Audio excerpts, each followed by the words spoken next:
Hello everyone. All right, I am continuing with my study stream here, and this is going to be 3.3. All right, so I'm going to do the same rules apply real quick. The Book of Proof, 3rd edition, Richard Hammock, and you can download it in the video description or just search it. The book itself is part of the Creative Commons, so yeah, it's meant as an educational resource.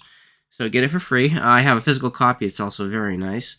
And yeah, we're going to do the reading, and then I'm going to do the odd questions because we don't want to damage the integrity of the book. So this section, it gets pretty hard. So a lot of it's not going to be intuitive. And even if you listen to it a couple of times, it might still not be intuitive. You have to start working through it yourself, or start at an earlier time and then work your way into it. Like I'm doing this for my own benefit, primarily in the sense that I did not pass this class, but I'm getting ready to take it. And the reason I didn't pass is because I had to focus on work. When you run your own company, then you're responsible for your clients first. So I want to make sure that I am done with all the coursework before I even start the class. That's kind of my idea. Although, of course, I'll be doing evens in the class, but the material will be in my head, basically, at that point. Anyway, so let's get to it. The addition and subtraction principles. We now discuss two counting principles, the addition and subtraction principles. Actually, they're not entirely new. You've used them intuitively for years. Here we give names to the two fundamental thought patterns and phrase for them in the language of sets. Doing this helps us recognize when we're using them, and more importantly, it helps us see new situations in which they can be used. The addition principle simply asserts that if a set can be broken into pieces, then the size of the set is the sum of the pieces. So let's just say set X is this, and this is equal to X sub 1 is just another piece plus another piece.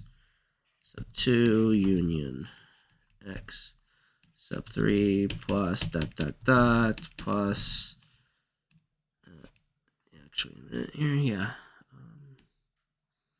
I should write this. It's not addition, it's just union. I'm putting addition in there. Don't need to do that. Just union.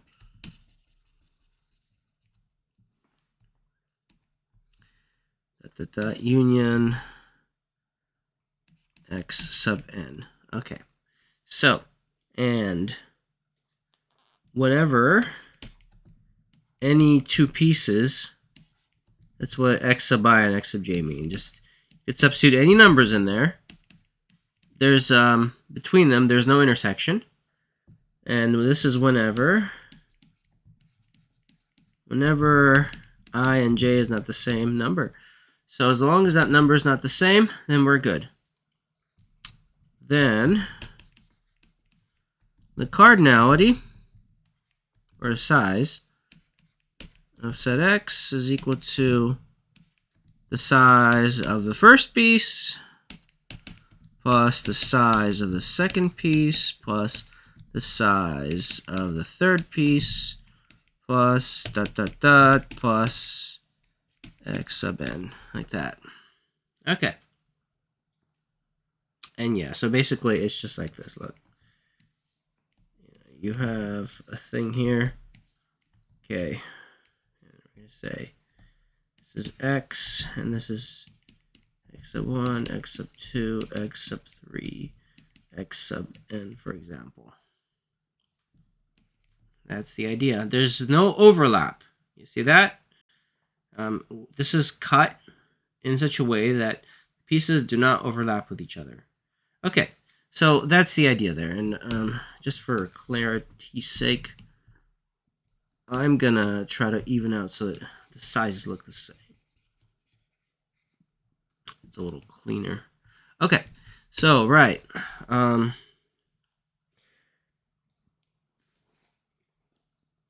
In our first example, we will rework an instance where we use the addition principle naturally without comment in part C of example 3.3. So by the way, we're on page 74, and 3.3, even though we're in chapter 3.3, This was from examples 3.2. So the examples don't line up with the chapters. We're right now reading example 3.5 on page 74 again. How many length 4 non-repetitive lists can be made from the symbols A, B, C, D, E, F, G? So we have A, B, C, D, E, F, G. All right. And we have length 4. 1, 2, 3, 4. And there's one more thing. It must contain an E.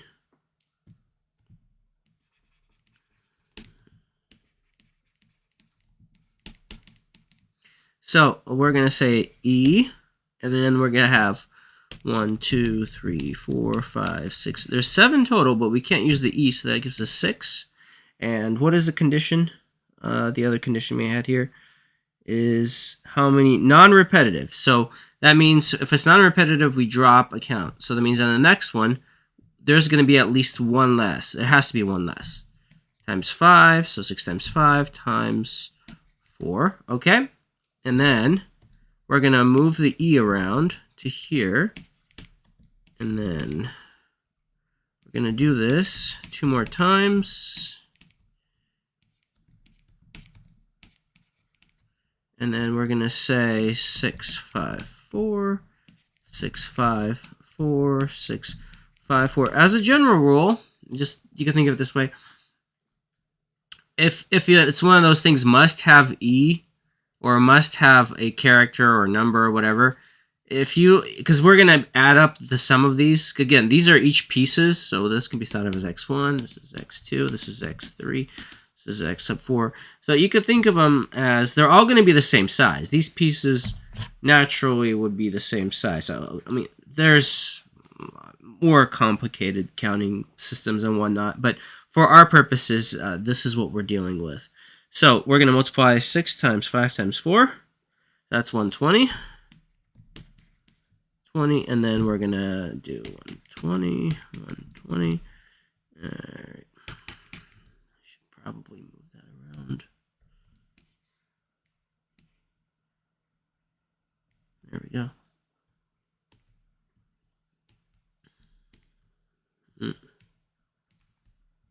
There we go. Okay. So then, and which is equal to 480. Okay. Let me sure I got that correct here. Let's see here. Yep, 480. Okay, good. So then, now continuing on page 75.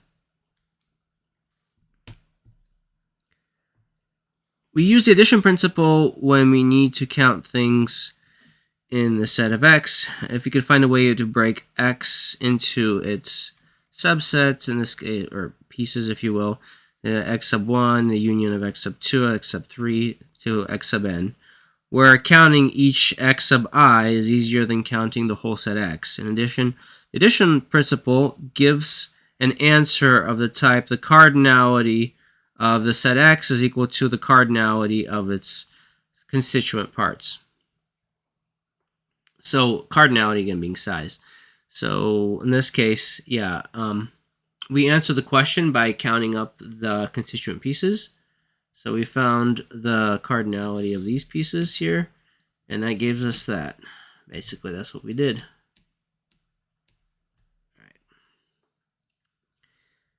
Okay, by the way, all of this, it's not going to be easy on your first go around. If this is the first time you're hearing this, this is probably going to be almost impenetrable. If you've been following along from previous chapters, this is where it really starts to get difficult. Although I would say that about every chapter. And yeah, you might need to work your way through it multiple times, not just listen to the video, but I mean work through the material multiple times to really be able to start to get this. It's hard stuff, but it's not doable. The key really is having enough time and the wherewithal to work your way through the material, really, because it's very dense. That's the thing, though. You can't like breeze through it and be like, oh yeah, that totally makes sense. No, you have to have multiple passes, and each time you're gonna pick up more and more out of it. All right, so then let's continue here. Okay, so yeah. So remember, there can't be any intersections between the pieces. That's important because now that's an important condition. There will be cases where we have to. Well, there's going to be a lot of cases where we are going to have to take that into effect because how we choose to subdivide the pieces, how we specify what the condition, we might inadvertently end up double counting, and that's one of the ways to mess this up is to actually just to double or triple count, and you're going to end up with a much larger number. I think that's, I mean, there's undercounting if you do it wrong, but double and triple counting or overcounting is a fairly easy mistake to make, I would say. So yeah, that's just, you got to think about, if there's overlaps, you have to be able to subtract that afterwards or count them up separately and take them out. And we're going to continue here.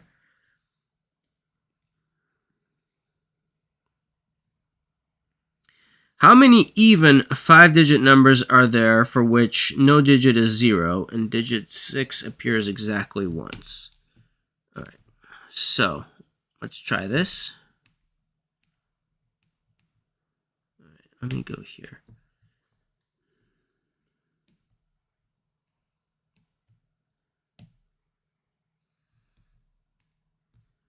Okay, and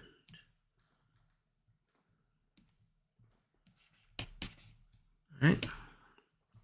So what's the question here? 5-digit numbers. 2, 3, 4, 5. For which no digit 0, no 0, and 6 appears once.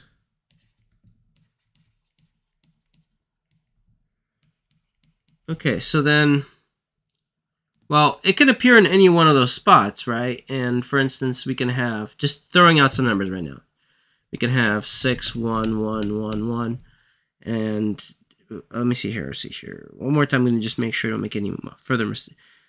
Even, oh wait, even, so it has to end in an even number, right? How many even 5-digit numbers for which no, yeah, so for instance, we could also do 6, 1, 1, 1, 4, right? So the 6, and that's, or we can do this, for example, 1, 6, 1, 1, 2, 1, 6, 1, 1, 4. So what we have to do is we have to figure out what the percentage is for each of these. But they're all going to be the same size piece, really. So realistically, we find 1 and multiply it times 5 will have the same effect. But let's just do it this way.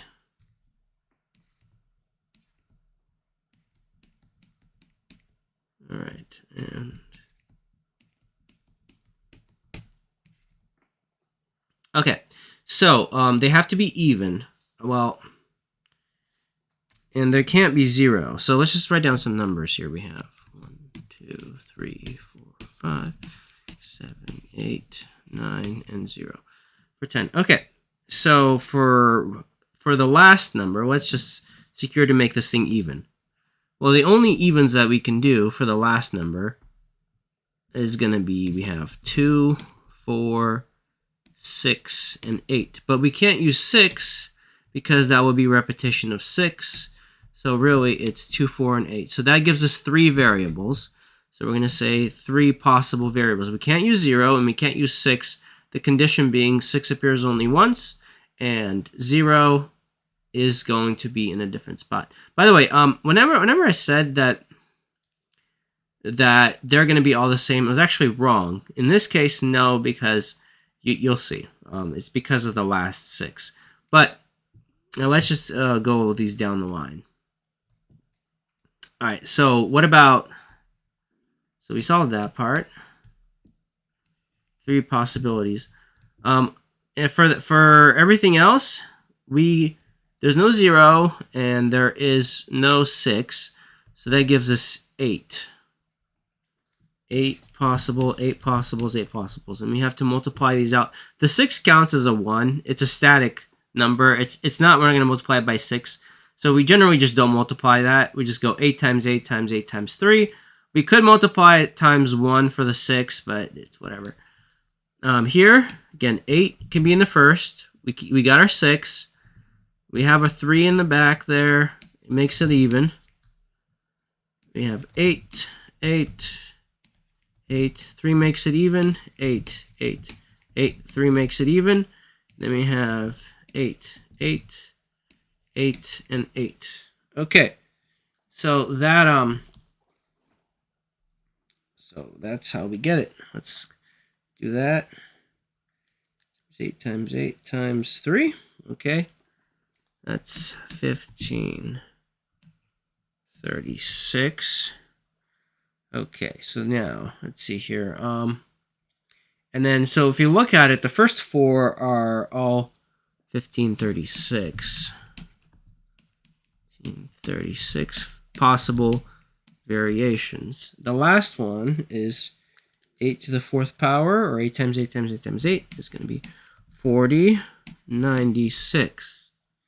Okay, 1536 times 4 plus 4096. Okay, so we're going to add all that together. That's going to be 10 to 40. All right, so yeah, so that is all the possible ones where there's going to be no zeros and 6 appears once. So yeah, right. All this is maybe like borderline graspable, maybe completely impenetrable right now. That's okay. Just keep rolling with it. Try these yourself.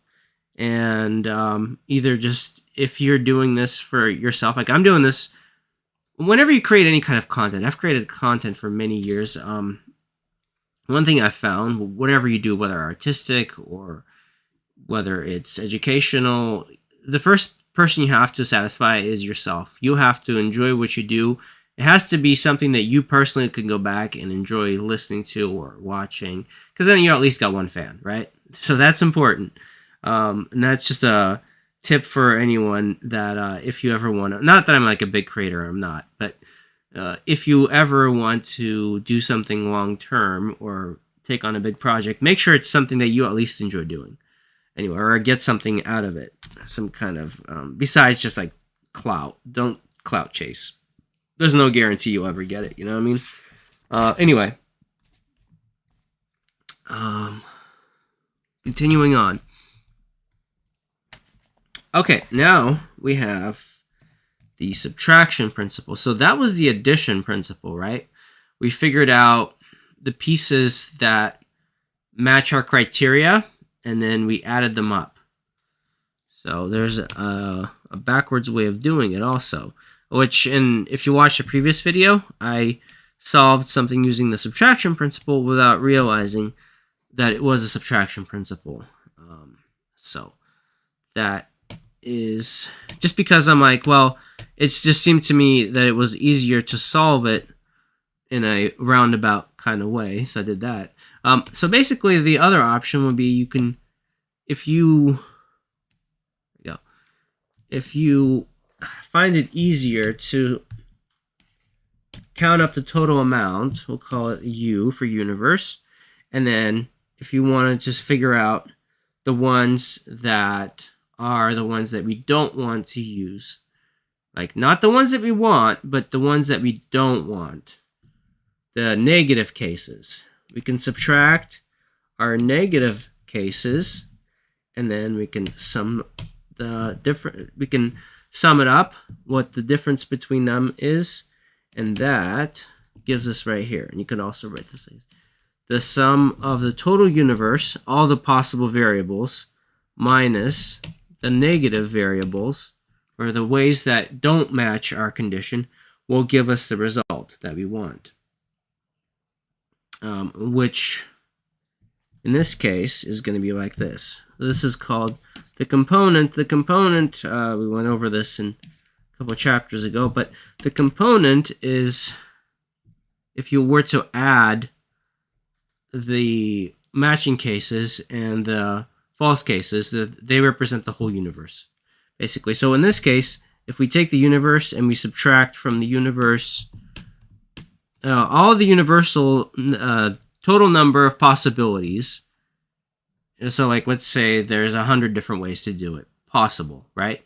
And then we're going to subtract all the number of ways where we can't do it. We'll call that the set X of all the ones that don't match what we want. And we take that out from the universe, then we find out the total of ways we can do it.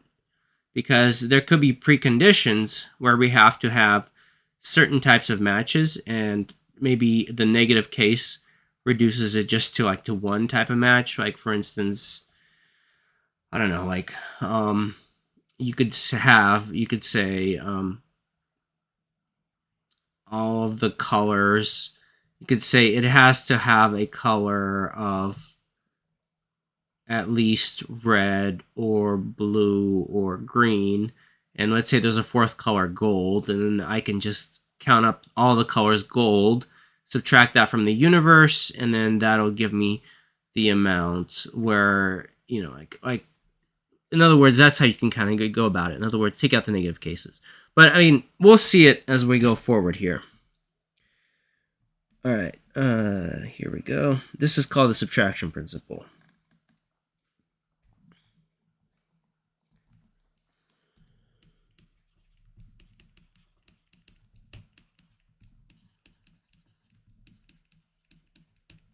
All right. Okay. The subtraction principle is used in situations where it is easier to count the things in some set U than we wish to exclude. So basically, yeah, what I just said.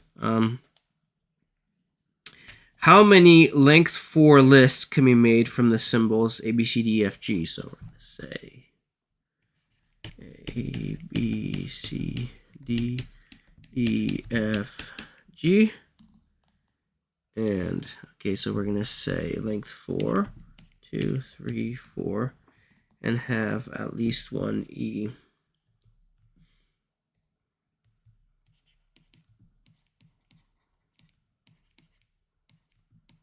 At least one E. Is this repetition allowed or no? And yes. So what's the universe on this, right? Well, let's see what we're going to count. 1, 2, 3, 4, 5, 6, 7 variables. So U is equal to 7 times 7 times 7 times 7. All right? And if at least one E is allowed, well, let's just take all the E's out. And we're going to call that X.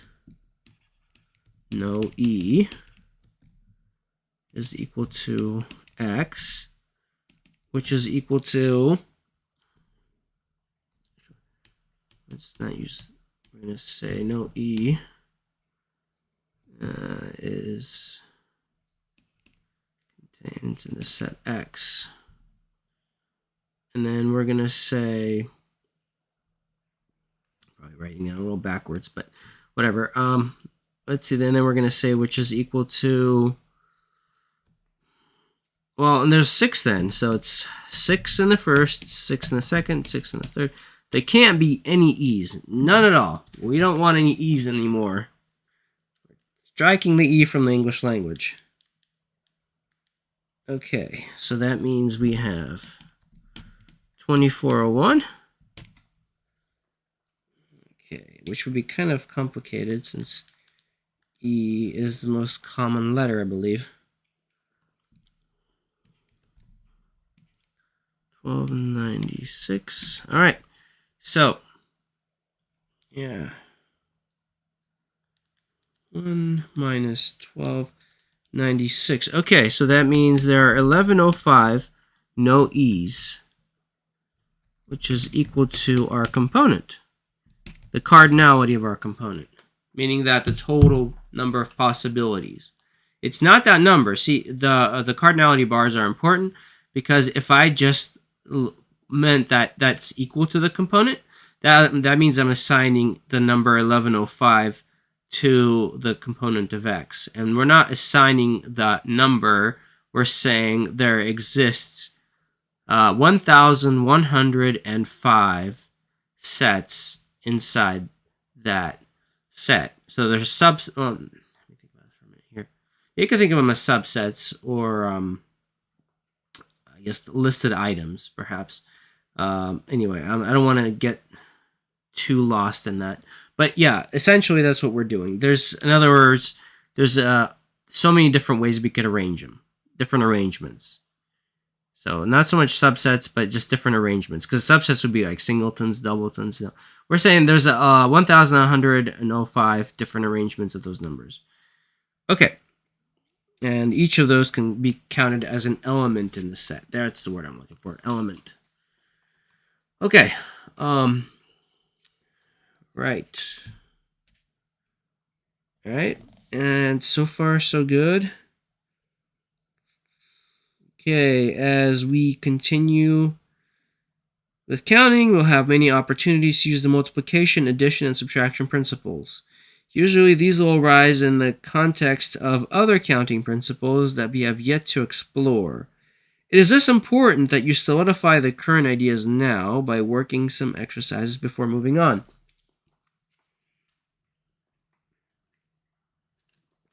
All right, so here we go. All right, let's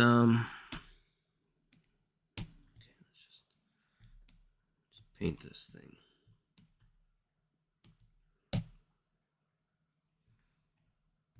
Okay. All right, we're going to call this 3.3. Okay, we have 5 cards.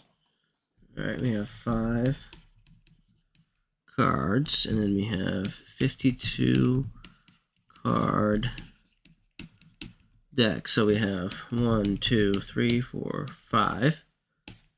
Okay. How many such lineups are there that I have at least 1 red card? All right. Okay, so this is exactly like the E question, right? The one we just did. So let's go back and look at it.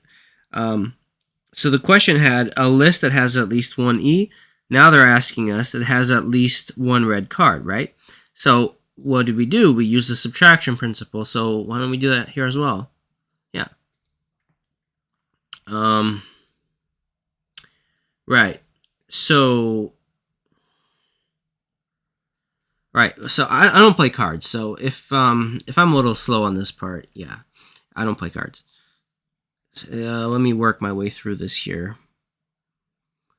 We have, I believe, 52 card, or half black, half red. So we have 26 black, 26 red.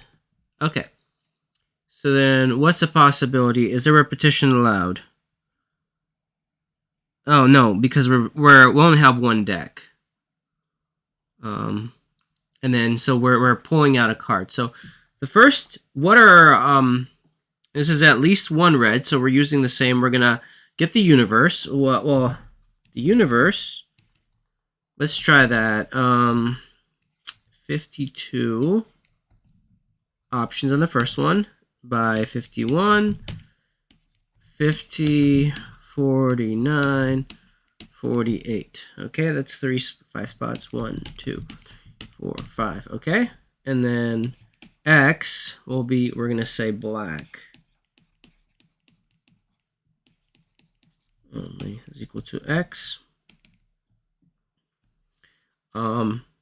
Because it's easier for us, just like we did, to take out just the 7s than it is to sort it out where it's at least 1.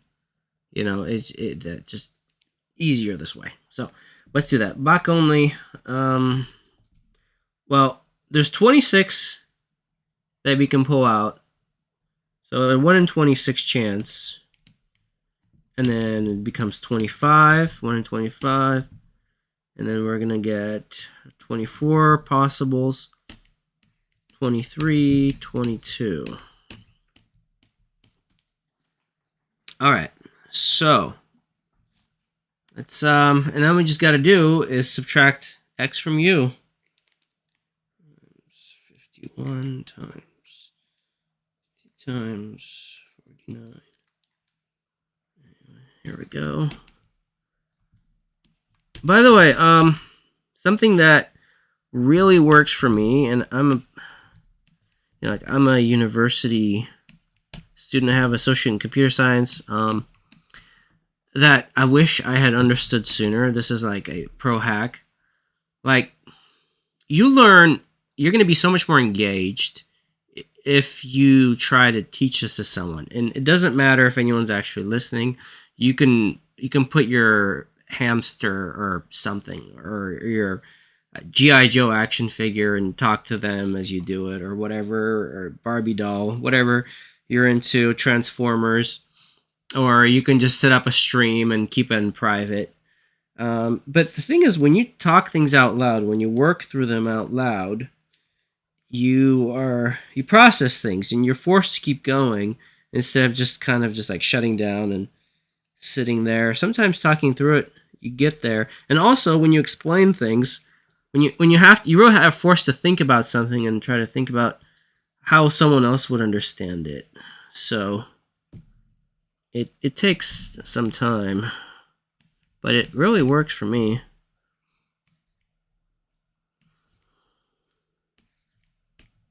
Okay, there we go. So we have, all right, so this is what we're getting. The black only is a lot smaller compared to all the possible mixes, right? Obviously, which makes sense. So let's just try this. Let's subtract 875, 200 minus 789, 3600. Right. All right, let me have 303, 981, 600, okay, which is gonna be x top. Okay, so and we're gonna say yeah.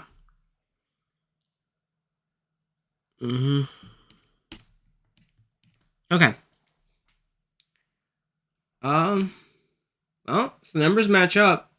At least the logic we used, we rolled directly off the one. I mean, it sounds complicated, but really we just substituted the just slightly bigger numbers. It's really the same exact setup that we just had the question before, where they walked through us in the book. We're on page 76. All right, let's check the answer.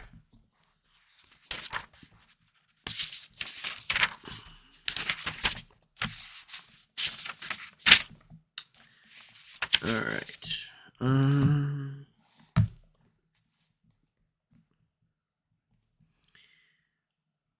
Okay.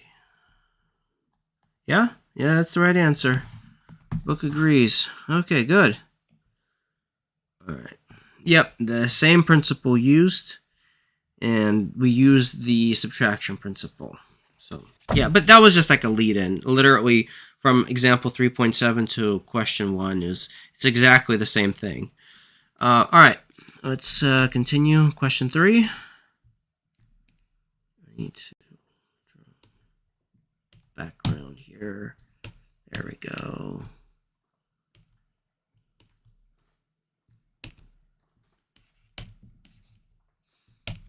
Okay, now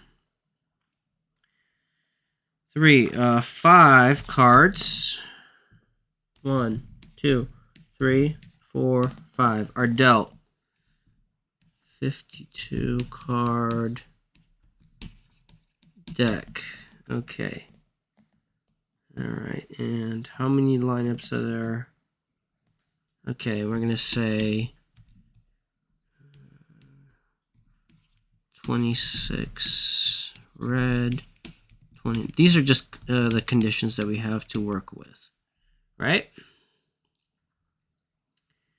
So, and then we have, how many such setups are there in which all 5 cards are the same color? Wait, didn't we just answer that? Yeah, we did just answer that, but okay, well, let's do that again. But we have to double it up, basically, because what we did was we negated that. So basically, we assigned that to X, and with the one where it was all color, and we subtracted that from the universe, not negated. We subtracted it. So in this case, we wanted to know that amount, but because there's two colors, we're just going to double it. All right, so let's do that. It's pretty straightforward.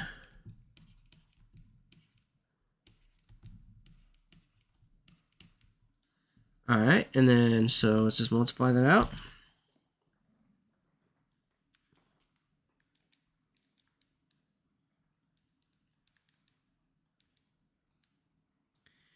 All right, we have 7, 9, 3, 6. Oh. All right. All right, that I believe was the same number. Yeah, it was. It was 7 million. Okay, good. And then we're just gonna say red, and we're gonna say black. 7, 8, 9, 3, 6, 0, 0. We're just gonna add them together, basically. Or times 2. And that should be our answer. 7, 2. Okay. Right. That should be the correct answer.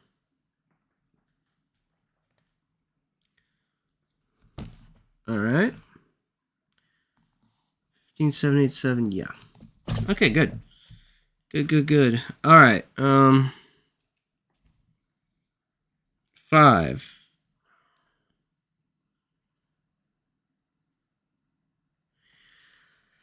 All right. This is a little bit of a trickier one.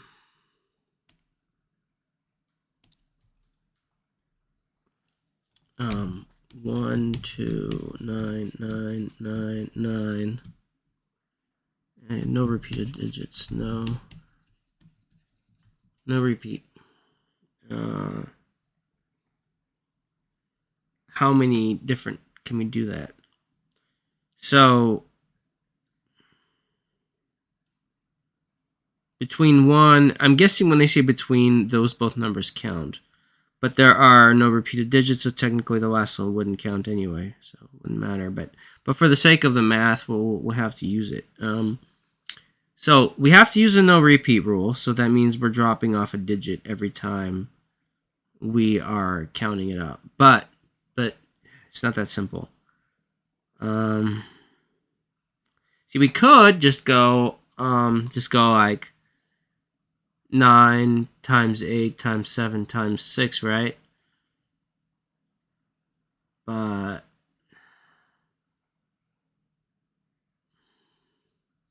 that would imply things like, let's just write down our digits real quick here. 1, 2, 3, 4, 5, 6, 7, 8, 9. So for the first one, it could be 1 through 9. Can't be 10.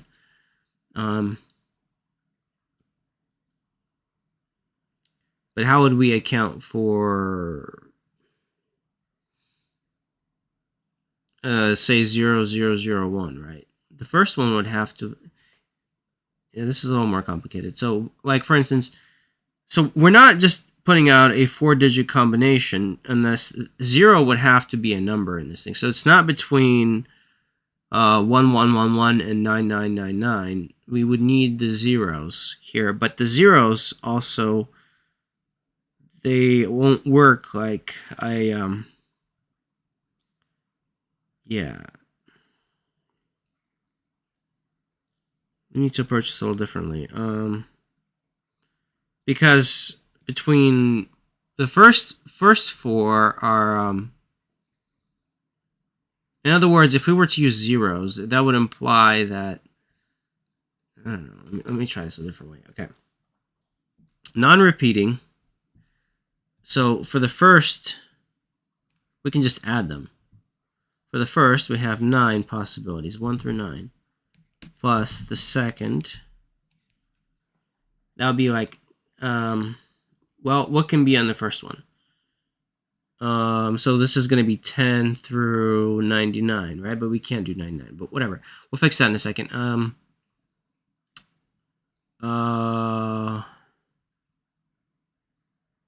We should be able to do 0 on the next round, right? So that should be able to do 0. Let me look at the condition again. Have no repeated digits. So we should have like 90 and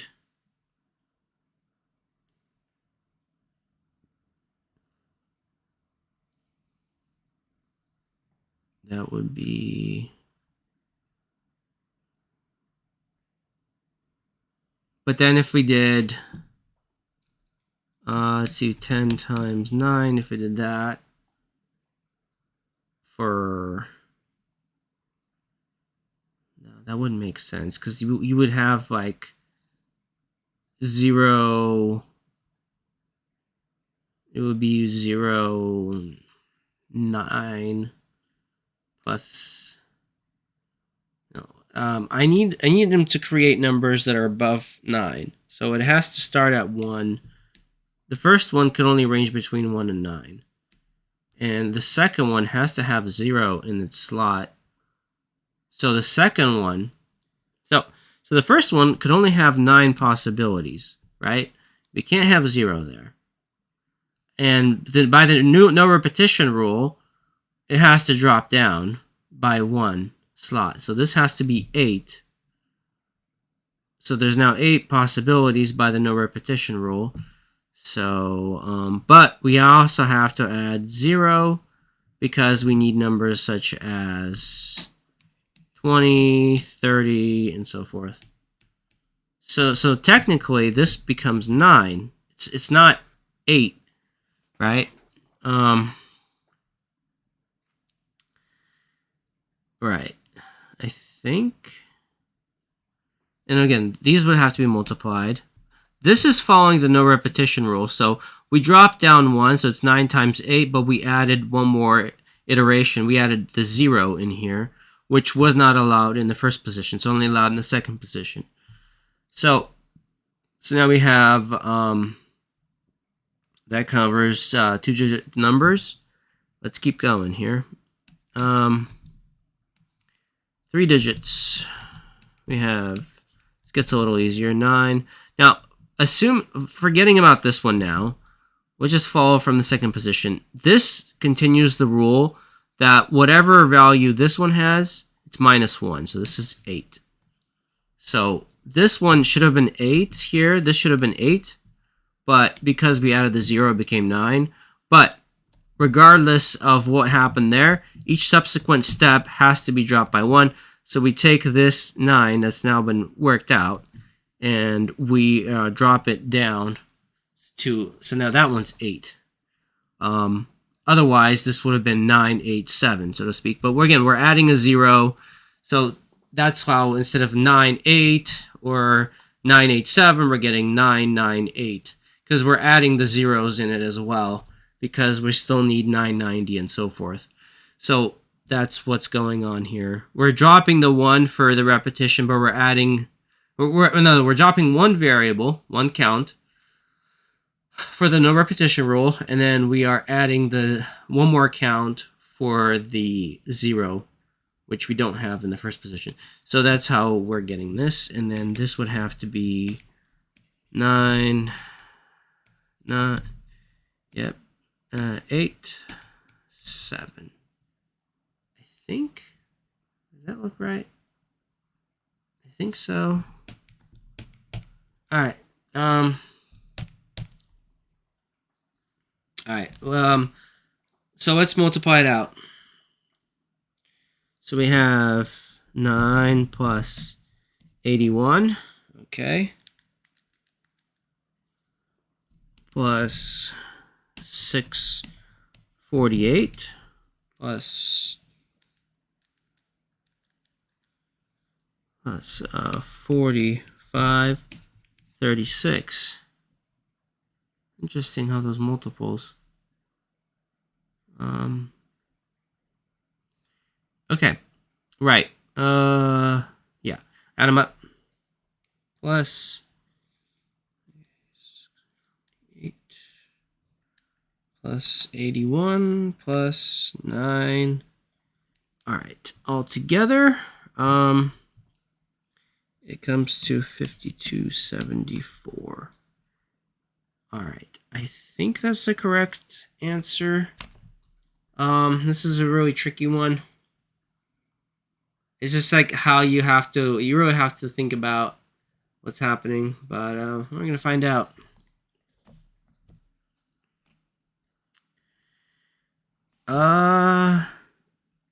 Yeah, it's 5274. Nice, good. How many have at least one repeated digit? Okay, how many have at least one repeated digit? Okay, so this is repeated digit. Now, I wonder if you're just gonna bump up the count on that.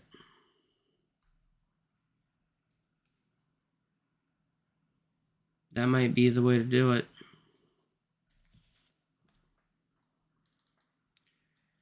Let's see here.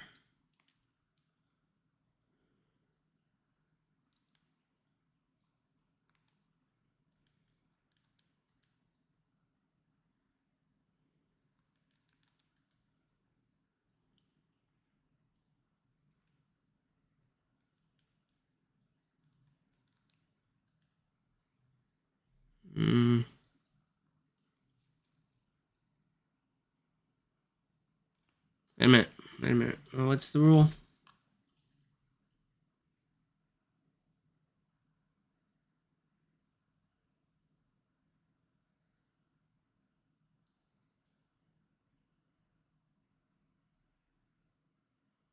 Oh, wait a minute.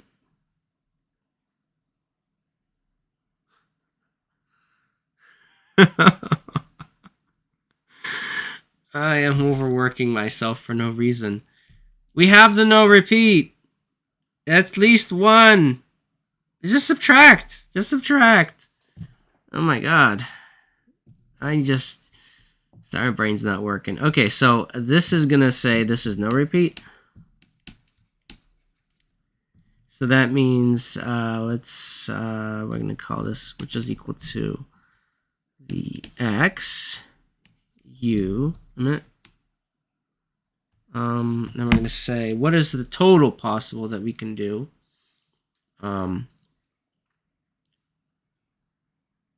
There's 9,999 numbers, right? Yeah, the numbers are the same, so all possible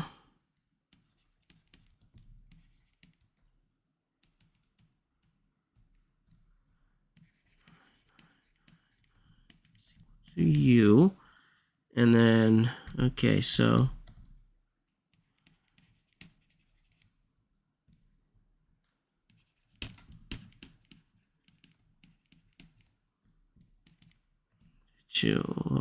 u minus x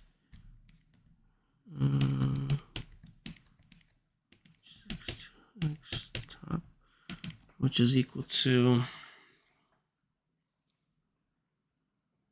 all right, 9999 minus 5274, 4725. 4725. Because it's a condition now, right? We know you either repeat or you don't repeat. You can't have it both ways. 4725. Perfect. Book agrees. All right. It's up here real quick. All right. What do we got? All right. Next.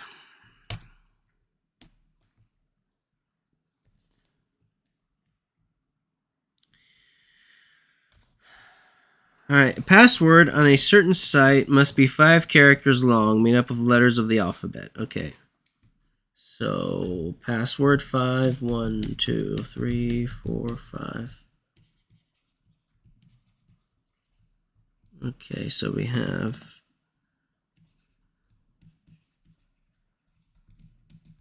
equal to 26. Okay, and we're gonna say L, and then let's do it this way.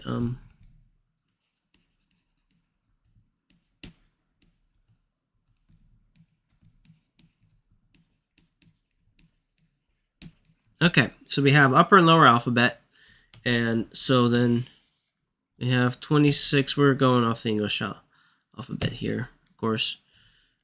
Now,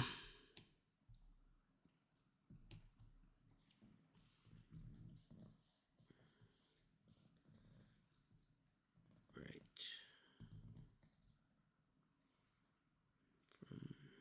Now, of course, this book is written in English, but keep in mind that's a condition that you really should establish. You should establish the constraint of how many characters are in the alphabet. I mean, it sounds trivial, but there are other alphabets, or like if someone adopts an English type language and decides to add a letter or something like that. You know what I'm saying? But then again, it simply means that your answers wouldn't agree, but the principles would still align. But anyway, how many different passwords are there? And a condition we have made from letters of the alphabet and have at least one uppercase letter. So we have at least one upper. Okay, so going back to our example 3.7, at least one E. All right, we're doing the same thing. We're going to say if there's at least one, the at least ones are hard to solve. It's easier to find out all the negatives and subtract them. So we're going to say, well, what about all the lowers? Okay. X. Okay, so we're going to say 26. And are we allowed repetition? We should be able to. It's just an alphabet. 5 characters. Upper and lower. Okay, 26. Again, getting the mix is hard. Subtracting out the ones that we don't want is easier. So we're going to say this is the no mix. This is strictly just the lowercase letters. All right.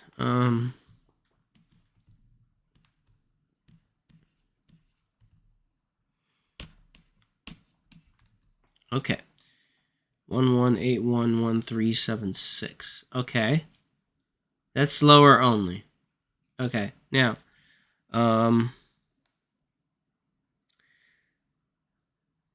have at least one uppercase letter. So all we got to do now is we need the total, the universe. Universe is equal to, forget the equivalency for now. We're going to say universe is cardinality of the universe. There we go. It's equal to, we're going to say, now, we're going to 52 again, yeah.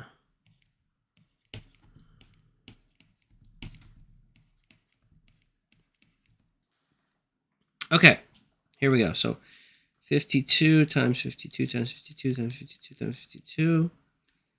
All right.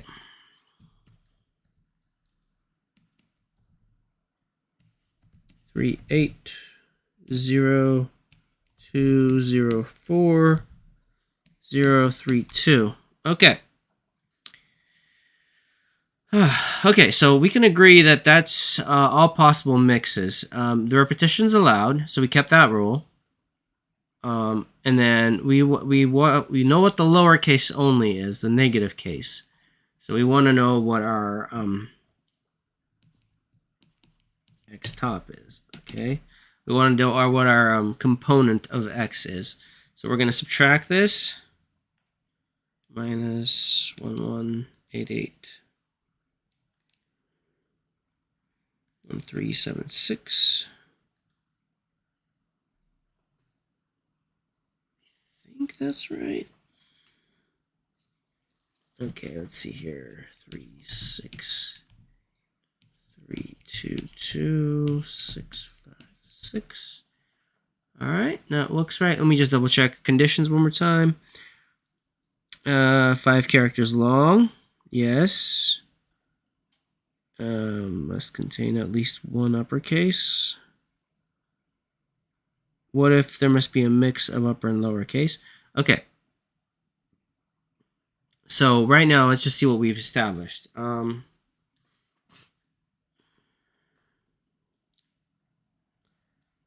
So this right here is going to be...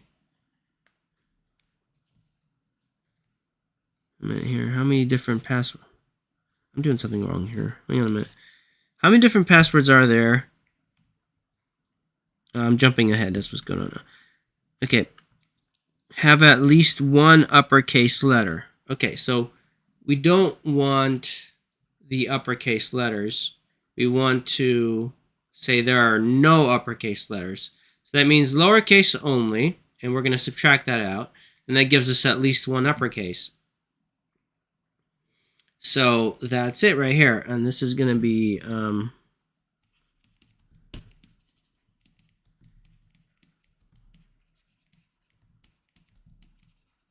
that's at least one uppercase. And the next question, what if there must be a mix of upper and lowercase? Isn't that the same thing? What if there must be a mix?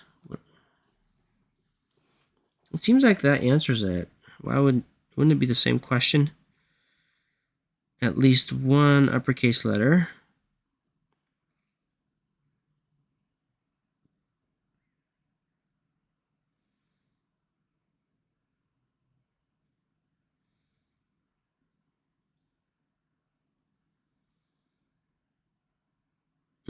Yeah, what if there must be a mix of upper and lowercase? That should be. If it's at least one uppercase, that's a mix of upper and lowercase. I'm not even sure what they're asking us at that point. All right, let me think about this for a minute here.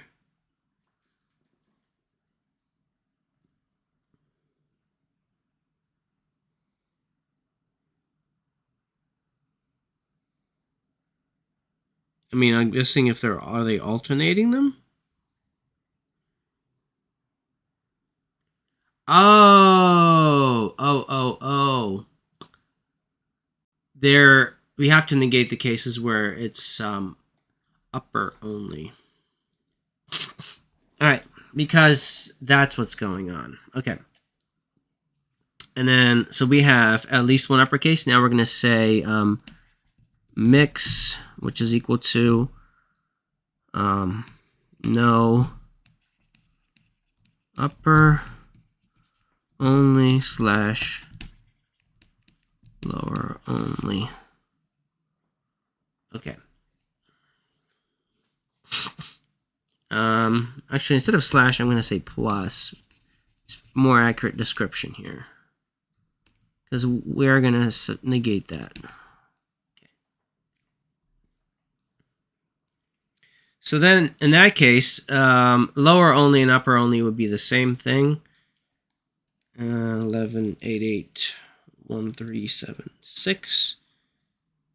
11881376 times 2. Okay, and then we're just going to take the universe.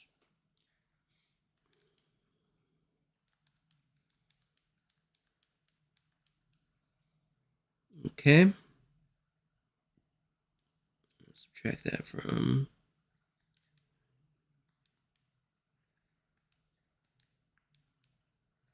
23762752. Okay, all right, and that should be. I think that's the right answer. So that's going to be here. U minus.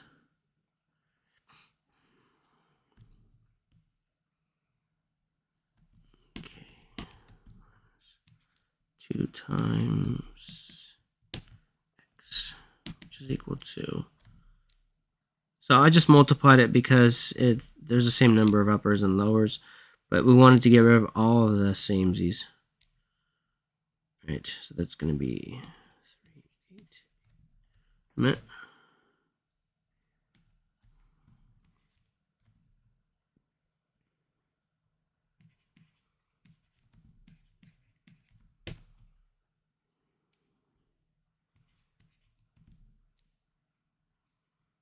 Sorry, these numbers are long.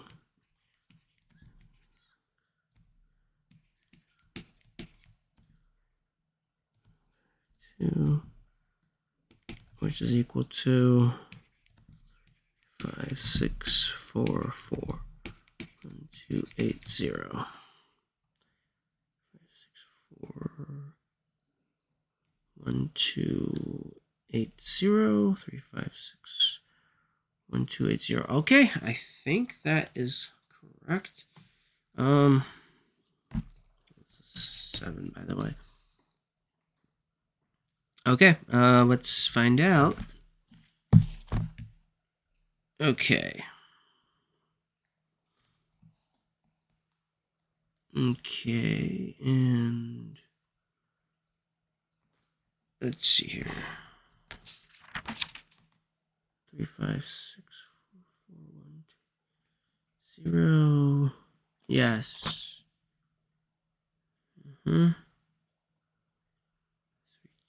Yep.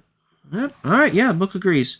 The numbers are big, and that kind of makes it a little scary. But as long as we stick to the system, I mean, the questions aren't hard. I mean, they are hard, but it's like you do them a couple of times, you kind of understand what's going on. You know, if you don't get it the first couple of times, do it like step away from it, come back, do it again. Eventually, you'll get it. But you always need some of that foundational knowledge, like all the stuff that came before in the previous chapters. You know, we're pulling elements of that already in here, so that's important. Make sure that you're not just jumping in here blind. Okay, consider lists of length 6. Okay, list length 6. A, B, C, D, E, F, G, H. It should be, yes, we have 1, 2, 3, 4, 5, 6, 7, 8. Okay, good. How many such lists are possible if repetition is not allowed and the list contains 2 consecutive vowels? Okay. Well, how many vowels are there? Let's say this is going to be V1, A, and E. This is V2. All right. Well, this is similar to our 3.5 example, where we have to say how many length of 4 non-repetitive lists can be made from symbols A, B, C, D, F, G that must contain an E. Now, E is basically now what they're saying is that, remember how we had to lock in that E, and I said, like, we're just going to multiply it by 1 or don't multiply it, because whether you multiply by 1 or don't, it doesn't matter. Well, now it's not 1 anymore. I mean, there could be 1 or 2 there. So we're going to take the same principle that we did there, and we're going to say, so instead of, remember, we're going to say this is going to be E, 2, 3, 4, 5, 6, and we're going to say this is E. We're not doing that anymore. Okay, we're going to say this is A or E, and we're going to say this is A or E, and then we're going to say this is A or E, like this. But here's the thing, though. There's a condition here. If repetition is not allowed. So because repetition is not allowed, no rep. Then we go, this is 2, and this is 1. So we drop 1. So this becomes 2, and we drop 1, this becomes 1. So because of no repetitions allowed. I am mucking up my screen here. Let me just clean this up a little bit.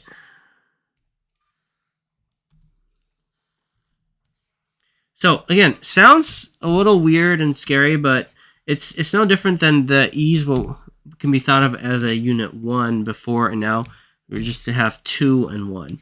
So we know because of the repetition, the no repetition rule, we drop 1 count per each step.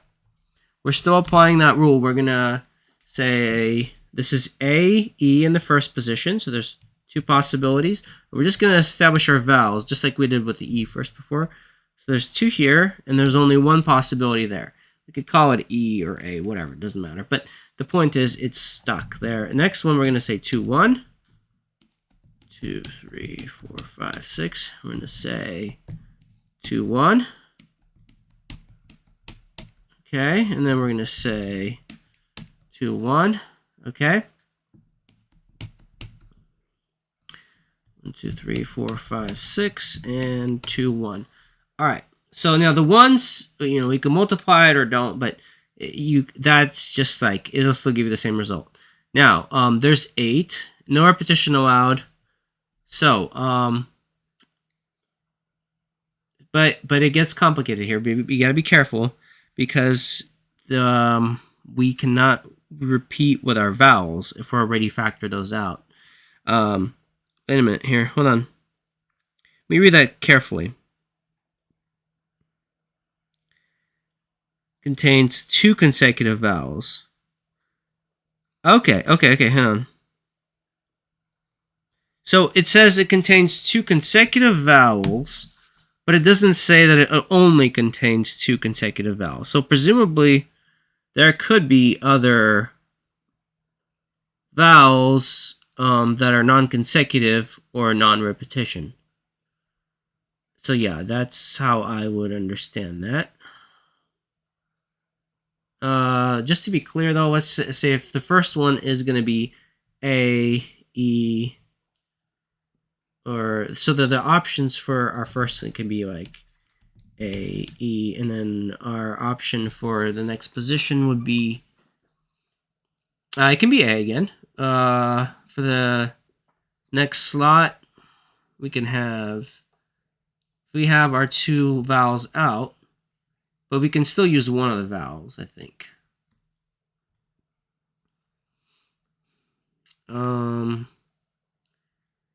A, E, A. What if we make it an E? That could work if it was reversed to an A, E, E there. I got to be careful. This is where I can screw up. The repetition on that part. Okay.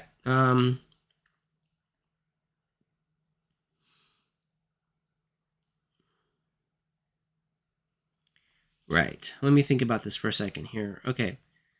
If we go here, if the first one, what if I wanted to put A in the 3rd slot? Can I do that? Under the first line, I can. By substituting putting A. So if I wanted to do this as an A, that's fine. A-E-A is fine. Now, if I wanted to make this an E, I could, but I'd have to swap these 2 around, but it would still occupy this area, right? So that's fine. So by my understanding then, I can have 8 possibilities here. And then I would have 7 dropping 1, this is 6, and this is 5. All right. And by that same token, I should have the same, except maybe the last line. Oh, well, let's find out. So, I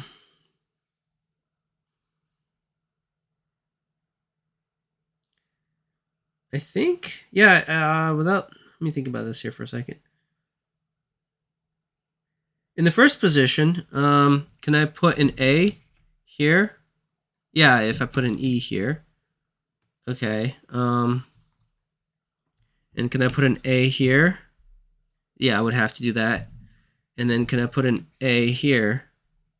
I can put an A here, but then I would have to swap those around. I can put an E here.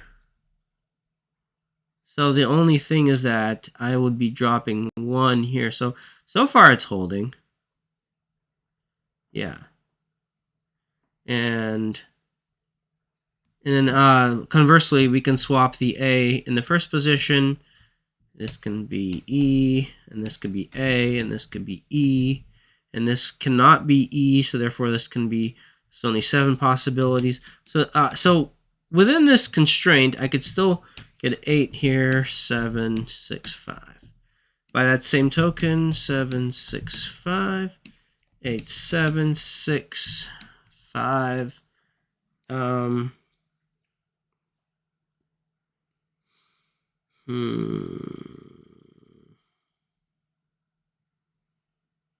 Yeah, it should be the same. 8, 7, 6, 5. By the standards of the non-repetition rule, you should just work that same way, I think. All right, let's multiply it out.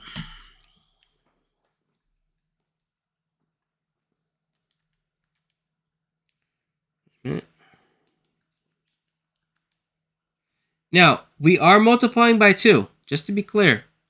We can multiply by 1 too as well. But 8765 times 2 is 3360. Okay, which is equal to 3360. All right, and then we're gonna 2, 3, 4, 1, 2, 3, 4, 5. Okay, 3360. We're gonna multiply that times 5. Okay, so that's gonna be 16,800. I think this is right. We're gonna find out.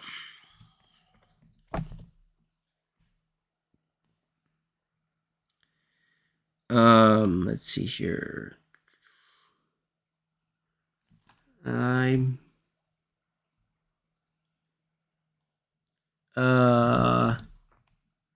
Nope, I was wrong. Right idea, but wrong, because I see what happened here. Right.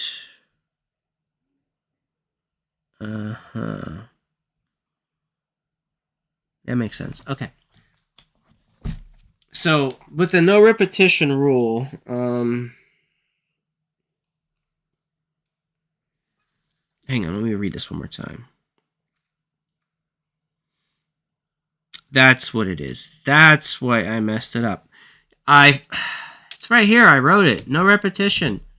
Okay, let's just fix this whole thing.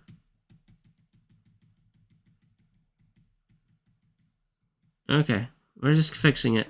No repetition. 6, 5, 4, 3, 6, 5. The logic was fine. It's just I mean, it's fine that I still had to go over the work and do that. There we go. Okay. Because there's 8 and there's the vowels are gone, so that gives us there's no repetition allowed. Multiply 6 times 5 times 4 times 3 times 2. All right, that gives us 720. 720 times 5, 3,600. All right, let's go back there. Answers in the back of the book, by the way, page 306.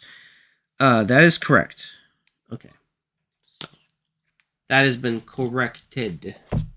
Anyway, so yeah, like, now I make mistakes in every video, so, and, like, this is the kind of stuff, it's just, there's so much material, it is so dense, it takes so much time to really let it sink in that you have to, like, I think the biggest barrier to math is just having the time to do it. It's not even intelligence. I think that more than anything, it's just pounding away at it. I mean, there's like, I'm a professional landscaper / handyman. There's nothing so similar to doing math as digging ditches, really. Just the amount of just hard work, and just you have to keep plugging away at it, you know. If you want to dig a ditch or a trench, it's not going to dig itself. I mean, you can get an excavator or a calculator in this case. But yeah, it's just you do the work and the work gets done. You can't dig a ditch in 5 minutes with a hand spade. So that's just how it goes. You need to put in the time, and it's hard work, but you progress. Like I said, I would say that at least like all the math that I've ever done, like in retrospect, I think about it, I was like, intelligence wasn't really a prerequisite.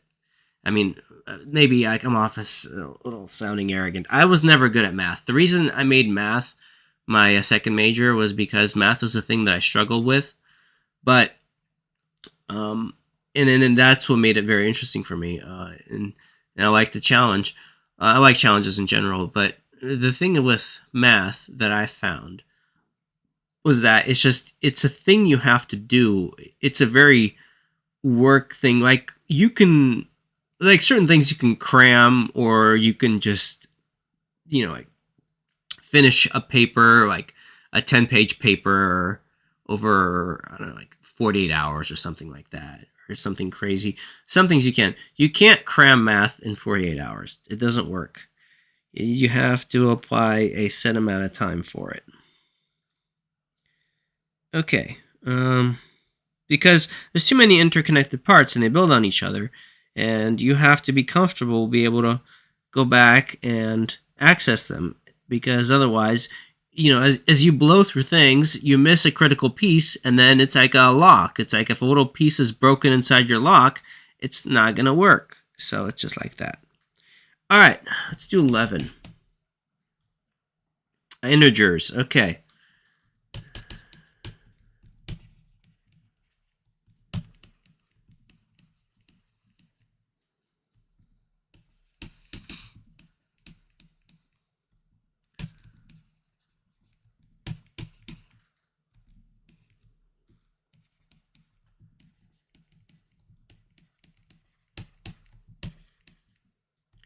Okay, so this is a fun question. So if we say between 1 and 1,000, how many integers are? Well, it's real simple. So we're gonna say 1,000 divided by 5. This is not a square root. Let's do it this way. There's 200 integers, right? And you're like, whoa, wait a minute. Just think about it, right? Remember the multiplication tables that we used to do? Right, multiplication tables, and then you had 1, 1, and then you had right here 2 times 2. So those kind of things, how should I say this? So it tells you how many ways, hang on a minute here. Right. If you can divide something, that tells you how many times you can get to it. For instance, 100 can be divided by 10 pieces, right? So it can take you 10 pieces to get up there. It's probably a better way to think about it. Just taking a whole number, right? So if this is not immediately intuitive to you, say, oh, it's 200, right? Just think about it this way. If you were to subdivide 100 into 10 pieces, then each of those pieces but you were to stack them, then you would get 10, 20, 30, 40, 50, 60, 70, 80, 90, and 100, right? So basically each of those, you can think of it as the, again, I'm explaining multiplication, which most of us should be comfortable with right now, but that's essentially what we know. There's 200 pieces that are divisible by 5. Now, what is how many are not divisible by 5? Okay. That should be all the remainder, I think. So that would be 800. A minute.